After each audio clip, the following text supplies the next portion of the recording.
Hello everyone and welcome to another video. This will be a quick video where I want to show you how I kind of achieved zero organic or food waste at my home. First of all, I started with building this little box. This is a vermicomposter. I will put instructions on the description for this that I built and have been running continuously since 2015. And after a while I realized, well, this was very good. It was kind of not enough, so I built a slightly bigger one. These are both basically just two IKEA boxes on top of each other. The outer one is basically to collect the leachate, and the inner one has a lot of holes drained all over it to let the leachate drain through and to get some air inside. And this one, unfortunately, was not able to get a black cover like this one, a lid. That's the ideal thing, so I've just been reusing this old one. But you can kind of get an idea of how it looks like. I usually put old plant waste here. And I don't know if we can see the worms anywhere. Let's see, maybe here. But yeah, you can see this is basically the worm castings that are produced. And here we have a little worm. So these are red worms, Yersinia fetida. And yeah, they are, I have a lot of them. I've been running this continuously since 2015, like I said, so there's many generations of them. And I empty the leachate quite often as well, which I can also reuse. And it's just great. The only downside to vermicomposting is that you can't add a lot of things. It works well for me that I have a vegetarian diet, but even some things I cannot add, like dairy products, for example, or garlic pieces. They don't like the worms that much. So it has some limitations, and it does take still some time. It's about 2 months between where you add the fresh waste and when you get the proper castings, which then you mix with regular soil. Here you can take a look at this bigger one as well, with some little pieces of potatoes coming up, but yeah, also with a lot of food waste. Having a bigger one has allowed me to be able to handle more organic waste, basically. But like I said, just the vermicomposting wasn't enough, so I had to come up with something else to take care of the little things. For example, the fruits that were a bit too acid for the worms, or things like garlic, for example, that they don't like. So what did I do to take care of that? I will show you. So the alternative I found for some of the things that were not so easy to vermicompost was to get this Bokashi compost bin that fits neatly right under my kitchen sink.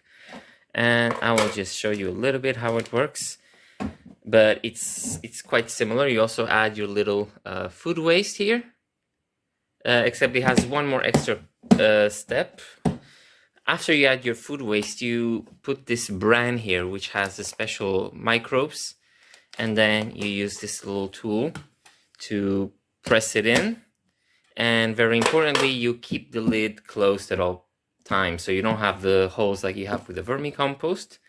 And you also have to keep an eye to drain the leachate much more often. But because it's anaerobic, it goes much faster. It's basically, after you fill it up, you just wait 2 weeks and then you mix it with normal compost or vermicompost. And it does have a little bit of a special smell, but I find it doesn't really bother me, and it doesn't smell when it's closed anyway, as long as you make sure that the lid is always properly secure. As far as the worms go, they also don't escape, and it smells very fresh and earthy. There's no really a smell issue. But I believe this is like 10 liters or so, maybe 12. So with that and the other one you saw with the worms, which is also like 10, and then the bigger one, which is maybe closer to 30 or even maybe 40 liters, as one person, I have more than enough space, even extra space, to take care of all my organic food waste. So here usually I put stuff that is a little bit harder for the worms to take care of, like maybe more citrusy fruit seeds and some garlic pieces, some onion pieces. Sometimes I'll just throw normal stuff as well, just to keep it balanced.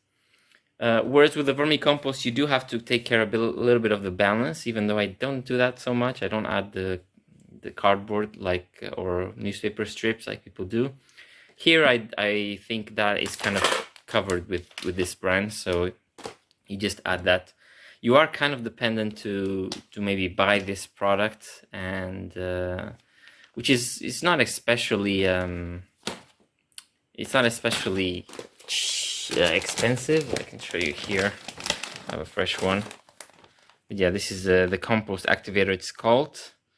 This is a Swedish one, but yeah, I have just some extra one, and it works pretty well. My plan usually is to mix this with the vermicompost in my raised beds with actual soil, and so far so great. No smell, no organic waste. In Sweden we have these brown paper bags that are used for energy generation, but I don't even throw them away at all. I use that for maybe dust from my vacuum cleaner, my robot vacuum cleaner, or like tea bags I might add there, but I could also add them to the vermicompost. So yeah, that's one way you can achieve zero organic waste in a small apartment like me. So if you're interested in more of these zero waste topics, let me know. I can do more videos asking or answering questions you have, or explaining some of the concepts. I've touched on these briefly before. If I had more space, my next thing that I would do would be doing a black soldier fly larva, but I don't want to do that in an apartment. I would rather do that in a bigger place outdoors. And because outdoors here I'm kind of limited with the weather, I am gonna wait with that. But yeah, hopefully you learned something new. Thank you for watching, and I'll see you in the next video.